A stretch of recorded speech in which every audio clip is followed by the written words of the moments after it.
সেটি আমরা step by step আলোচনা করব। প্রথমে দেখো বন্ধুরা, যেখানে বন্ধুরা যে আমরা প্রথম দেখবো কি, যে সাবজেক্ট আছে, তারপরে কি, যে 1 2 প্লাস ভার্ব হয়েছে।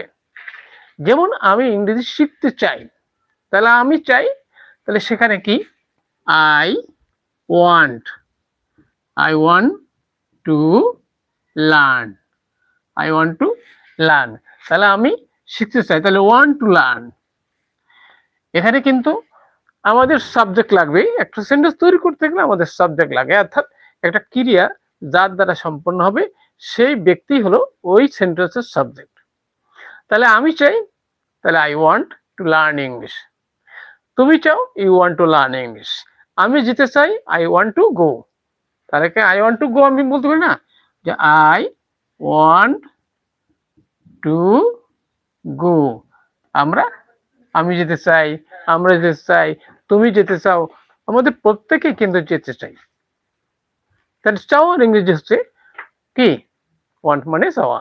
আর সেখানে আরেকটা টু হবে, টুর পরে এবার একটি ভার্ব হবে, প্রেজেন্ট ফর্মে হবে। এবং